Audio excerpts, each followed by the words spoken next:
Лордоз ол белдері ішіне кірген, жамбасы артына шыққан және де мына іштейміз қарын алдына кетеді сол кезде.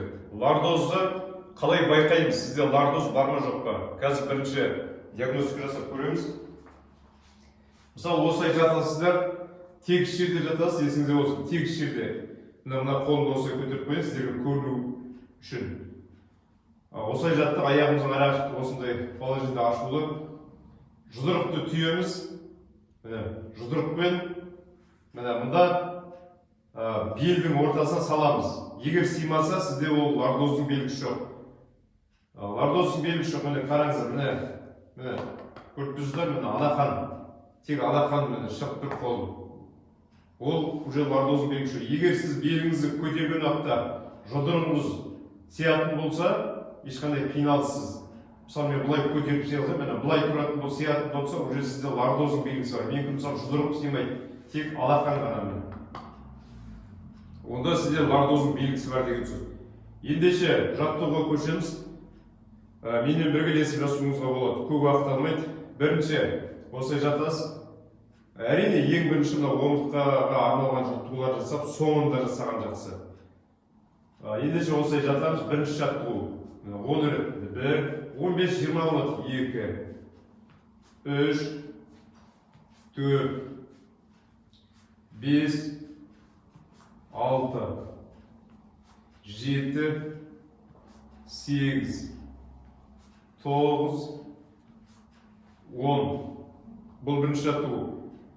Егер лордозды қалпына кетірмесе, ол ертесі күні жамбасқа, белде проблема болуы мүмкін, немесе қуық жолдарында жамбастан аяққа беріп күш түсіру мүмкін. Бел өзінің рөлін дұрыс атқармайтын болады. Сондықтан лордозға қарсы жаттығу жасап тұрыңыздар. Егер лордоз болсаңыз, жаттығу жасап тұрыңыз міндетті түрде. Бірінші жаттығу жасап. Екінші жаттығу. Екі тіземізді құшақтаймыз, осылай болады, осылай жатасыз. 30 секунд, 1 минут. 1 минут шылай алсаңыз жақсы болады.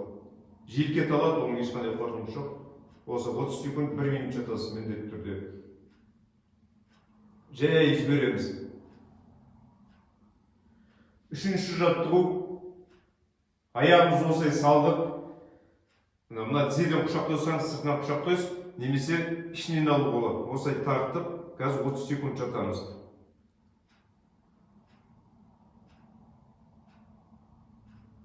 1 минут жату болады. Тарта береміз. Негізі маңдайға тигізсеңдер, одан да жақсы болады. Осылай жаттық мысалы 30 секунд, 1 минут келесі жағына саламыз. Осылай да тарту болады. Егер тартылсаңыз, егер тартылмасаңыз, онда осылай. Егер онда тартылмасаңыз, мына жерге ремень алып аласыз, немесе шарт осылай тартасыз. 30 секунд тартамыз қазір. Бұлай тигізетіндей дәрежеге жай келеді. Ең бастысы мына белді жоғары көтеру.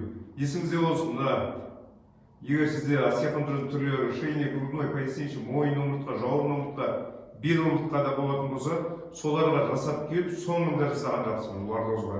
Егер лордозы болатын болса, осылай тарта беремін. 30 секунд, 1 минут. Жай жібердік. Керемет. Үшінші жаттығуымыз. Осылай жаттыңыз. Аласыз, аяқты егер, бәшбайға жетсе, аяғыз осылай тартасыз. Біреулер бұлай тарту мүмкін, созылу мүмкін. Созылмаса да, осылай тартыңыз. Главный белді сезінуіңіз керек. Басып көтеріп жату болады, үйренгесін. Тоже 30 секунд, 1 минут. Осылай жату болады, немесе осылай жату болады. 30 секунд, 1 минут. Белдің сыртына тартып жатқан сезінесіз. Керемет. Одан соң качеля дейміз, осылай алдық. Бұлайдан немесе қорықпай болу керек, белдеріңіз ауыртпау жүріңіз, бір қиын болса, келесі жаттығу жасауға болады үйренгенше. Осылай құладыңыз, тұрып бара жатқан аяқтан жармасып кетеміз. Мына жерде ілген жақсы, 10 рет қазір.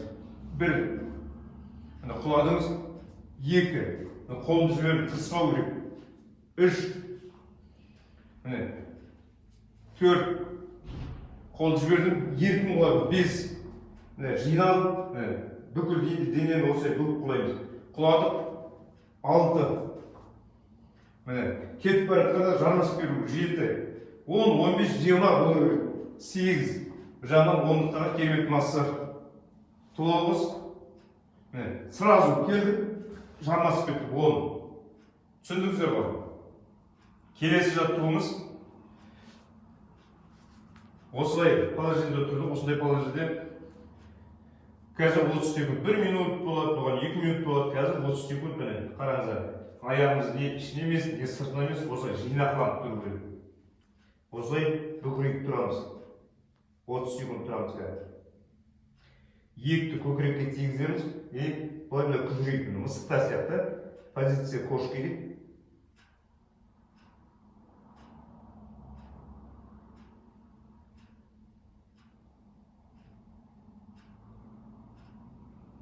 Дыхание свободно, тыныс алу еркін болу керек.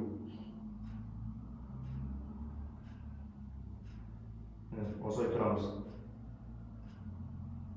Керемет. Болғаннан кейін соңында 1 минут, 3 минут аралығында жатуға. 3 минутқа жатсаңыз жақсы болады. Осылай позиция младенца дейді, құрсақта жатқанда анамыздың осылай жатамыз. Бүткіл ағзаларыңыз демалады. Соңында міне осылай жаттық. Осылай жатуын басыңызды сол жаққа немесе оң жаққа. Егер қиын болса, астына көшіп қойып қойылады бір нәрсе осылай. Осылай жатамыз. Міне.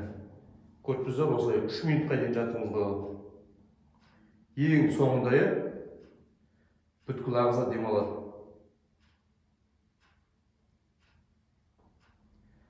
Сосын жай тұрамыз. Сосын тағы бір айта кететін жағдай, кез келген жерде, мысалы, жаттығу жасамасаңыздар, осы әдетке айналдырыңыз. Егер бұлай жетпейтін болса, мысалы, бұлай жетпеуі мүмкін біреулерге. Егер жетпейтін болса, жайлап бір аяқты, екі аяқты жинадық, жібермейміз. Оң аяқтан ұстап, мысалы, сол аяқтан ұстап, созып. Осылай 30 секунд, 1 минут осылай тұрыңыз. Лордозға өте көмектеседі. Жай жіберіп 30 секунд, 1 минут. Ұнаса комментарий жазыңыздар, лайк басыңыздар, қазақша аудиторияны көтеріп қойыңыздар. Тіркеліп қойыңыздар, мен жоғалтып алмаңыздар. Міндетті түрде тіркеліңіз, лайк басыңыз. Комментарий жазыңыз, міндетті түрде сұрақтарыңызға жауап беремін.